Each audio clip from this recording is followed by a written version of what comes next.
मृत्यु परम सत्य है, पर मृत्यु से छूटा जा सकता है। यदि मृत्यु से छूटा नहीं जा सकता होता तो वेद मंत्र में इसके लिए प्रार्थना नहीं होती। मृत्योर्मुक्षीय, मुझे मृत्यु से मुक्त कर दो, मुझे मृत्यु से छुड़ा दो, ये जो कामना की गई है। मृत्योर्मा अमृतम गमय, असतो मा सद्गमय, तमसो मा ज्योतिर्गमय, मृत्योर्मा अमृतम गमय, मृत्योर्मुक्षीय मां अमृतात्, मृत्यु से मुक्त करो, अमृत से अलग मत करो, मुझे अमृत से जोड़ दो और मृत्यु से मुक्त कर दो। इसका मतलब है मृत्यु के ऊपर विजय प्राप्त की जा सकती है। और मैं तो ये कहता हूं, देखो पूरे सारे संसार का केवल और केवल एक ही उद्देश्य है कि मृत्यु पर कब्जा पाना। मृत्यु पर कब्जा पाना ये हमारा अंतिम लक्ष्य है। इसी को अलग अलग नाम दिए गए हैं। इसी को कहीं कैवल्य कहा है, इसी को कहीं मुक्ति कहा है, इसी को कहीं मोक्ष कहा है, इसी को कहीं कहा है अमृत को पाना, इसी को कहीं कहा गया है कि ना कि भैया स्वरूप में स्थित होना, आत्म रूप में स्थित होना, आत्म तत्व को प्राप्त कर लेना। अलग अलग नाम दिए गए। मृत्यु से हमें मृत्यु पर विजय प्राप्त करनी है।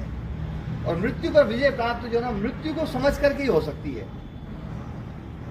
और जिसने मृत्यु को समझ लिया ना, वो मृत्यु पर विजय प्राप्त कर लेगा। ये मृत्यु समझ में नहीं आती है।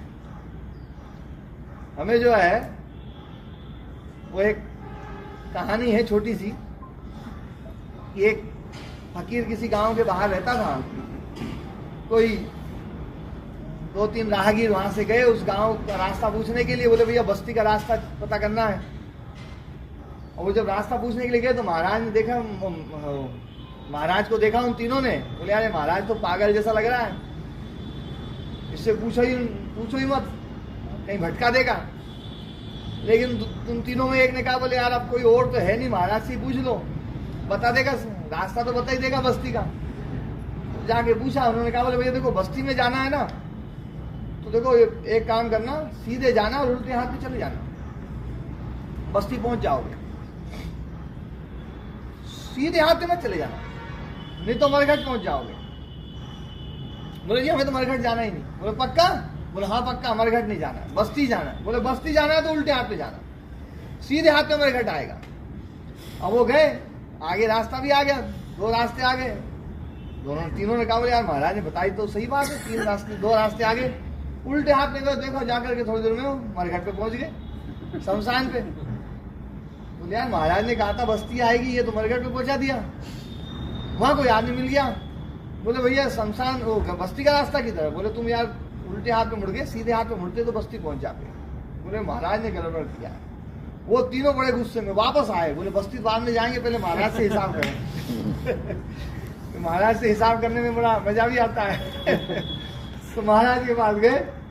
बोले महाराज तुमने यार गलत बात बताई, गलत जानकारी दी। बोले मैंने क्या गलत जानकारी दी? तुम कहीं सीधे हाथ पे तो नहीं मुड़ गए थे? बोले ना हम उल्टे हाथ पे गए थे, उल्टे हाथ में मरघट आ गया।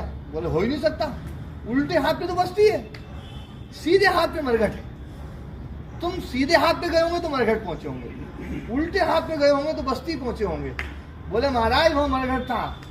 बोले अरे बावड़ो तुम उसको मरघट मानते हो, मेरे तो इतने दिन हो गए, 80 साल की उम्र हो गई, मैंने वहां किसी को मरते नहीं देखा है।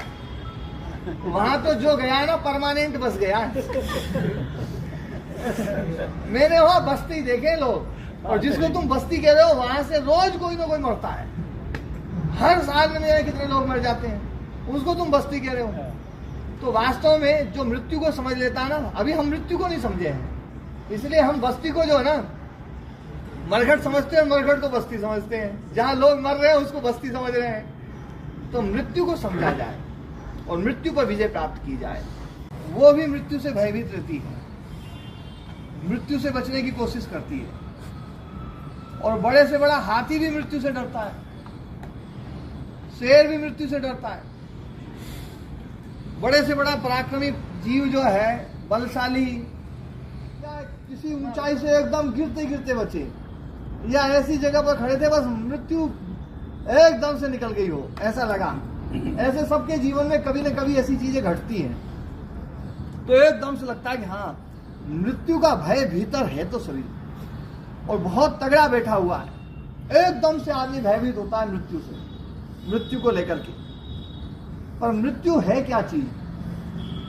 जितना मैंने समझा है, मृत्यु है रिप्लेसमेंट। रिप्लेसमेंट मतलब दूसरा मिलेगा नया, नवीनीकरण है, रिप्लेस कर देना, उसको बदल देना। मृत्यु है चीज को परिवर्तित कर देना। पेड़ जो है ना, पेड़ में पत्ते लगे हुए हैं, हरे हैं, थोड़े दिन बाद पीले होंगे, पीले होने के बाद में झड़ जाएंगे, और झड़ने के बाद में क्या होगा? उसके बाद में उन पत्तों का रिप्लेसमेंट होगा। वो जहां से बने थे वो उसमें जाकर के मिलेंगे, फिर वो खाद बनेंगे, खाद बन करके और फिर ऐसे पोषक तत्व के रूप में वो विकसित होंगे जिसको पेड़ वापस ले सके, और पेड़ों के जड़ों के माध्यम से फिर वो वापस जाएगा, और फिर वही पत्ते के रूप में फिर वापस आ जाएगा, पत्ते के रूप में आ जाए, फल के रूप में आ जाए, फूल के रूप में आ जाए, किस रूप में आ जाए, अलग अलग रूप हो सकते हैं। मिट्टी जो है, मिट्टी को हम लेते हैं, लोंदा बनाते हैं, उससे कुछ और चीज बनाते हैं, फिर और कोई चीज बनाते हैं, फिर और कोई चीज बनाते हैं, सब घिस पीट करके वापस फिर मिट्टी बन जाती है। ऐसे ही होता है। तो एक चीज अपना रूप बदलती है तो हम उसको मृत्यु बोलते हैं। हमारा शरीर भी रूप बदलता है, नए रूप में आता है और अलग अलग रूप में आता है।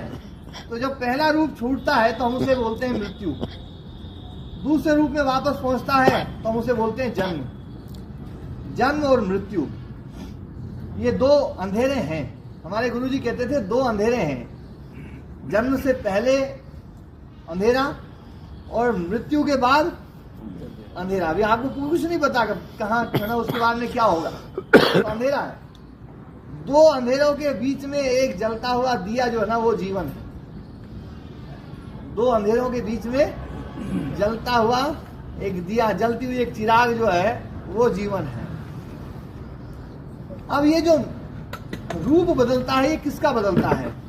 प्रश्न यहां पर ये खड़ा होता है कि किसका रूप बदलता है? ये मृत्यु होती किसकी है? तो हम दो सत्ताओं को तो थोड़ा थोड़ा समझते हैं। पहली सत्ता ये शरीर जो दिखाई देता है, और दूसरी सत्ता जो शरीर से अलग है, दिखाई तो नहीं देती है लेकिन अंदाजा होता है, सबको होता है। ऐसा एक भी आदमी नहीं जिसको अंदाजा ना हो। जिसको भी थोड़ी सी समझ विकसित हो गई है उसको अंदाजा हो जाता है। जैसे माँ थी, अब माँ जो थी वो तो शरीर के रूप में माँ को मानते थे कि तो शरीर ही माँ है, लेकिन जैसे ही माँ ने अंतिम सांस ली, समझने में 60 सेकंड नहीं लगे होंगे कि भैया माँ तो गई। अब गई वो कौन सी गई? वो शरीर तो यहीं पड़ा है। क्यों जी रमेश जी, शरीर तो पड़ा है कि नहीं पड़ा? लेकिन फिर भी हम ये कह देते हैं, किसी को भी देख लो, हर आदमी ये कहता है अरे भैया ये तो गया। गया मतलब भैया अरे ये तो यहीं पड़ा है। इसका मतलब है गया है वो कोई और शक्ति है जो गया है, उसको ये जानता है। देखा भले ही नहीं है लेकिन अनुमान कर रहा है कि इसके भीतर एक शक्ति थी जो चली गई। तो हम दो शक्तियों के बारे में ये हम मानते हैं, अपना जो अस्तित्व है, या तो शरीर के रूप में, या वो जो शक्ति है, जिस शक्ति के बारे में हम कहते हैं कि वो तो गया, वो तो चला गया, वो तो चला गया।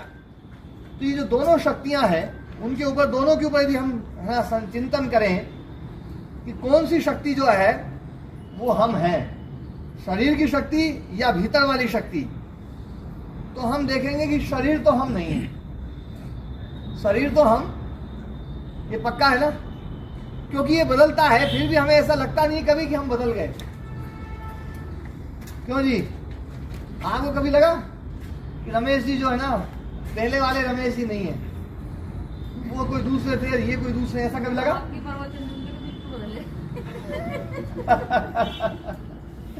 नहीं, पर जो है, जो बदले है ना, वो तो अलग ही बदले।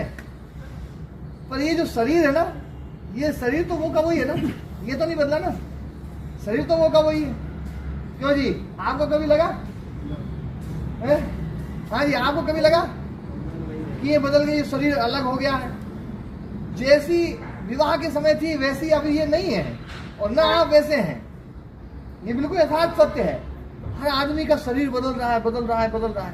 कहते 7 साल में तो पूरा नया हो जाता है, ऐसे बोलते ना।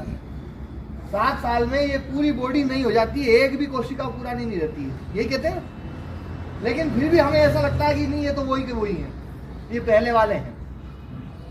तो शरीर जो है बदलते हुए भी हमें ऐसा लगता नहीं है कि ये बदल रहा है। तो शरीर के रूप में यदि हम देखें तो बदलते हुए भी हमें ये महसूस हो रहा है कि मैं वही हूं, मैं वही हूं। तो हमने शरीर के साथ में किसी और चीज को जोड़ा है। अब शरीर की बात यदि हम करें कि शरीर ही व्यक्ति है, शरीर ही इंसान है और शरीर मरता है, तो शरीर का मरने का धर्म है। मैं ये बात बोला करता हूं, अक्सर बोलता हूं कि शरीर का मरने का धर्म है। लेकिन ये शरीर इतना चालू है, इतना तेज है कि मरते मरते भी ये सोचता है कि मैं अपने आप को कैसे नए रूप में ले आऊं। तो नए रूप में लाने के लिए, जैसे एक पेड़ मरते मरते भी अपने कई सारे बीजों को छोड़ करके जाता है और वो बीज फिर पेड़ बन जाते हैं। जैसे एक नीम का पेड़ है और उसका एक बीज है और वो बीज से नया पेड़ बना, तो जो नया पेड़ बना है क्या वास्तव में नया बना है या उसी पेड़ का विकसित हुआ रूप है? ये उसी पेड़ का विकसित हुआ रूप है।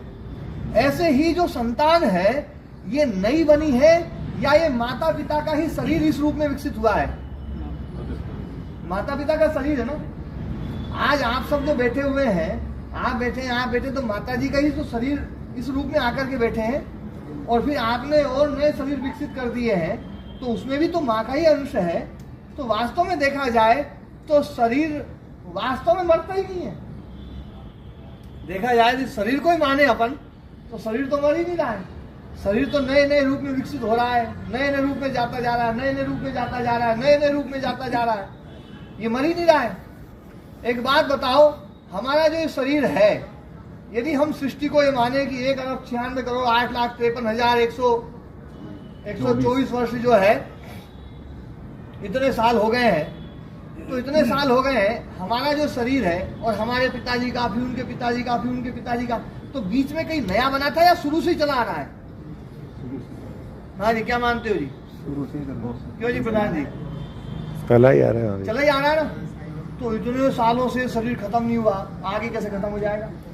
तो इसमें शरीर को लेकर के तो रोने की जरूरत नहीं है। शरीर को लेकर के तो रोने की जरूरत नहीं है, क्योंकि शरीर तब से अब तक खत्म नहीं हुआ है, तो आगे भी खत्म नहीं होगा। हाँ, रूप जरूर बदलेगा।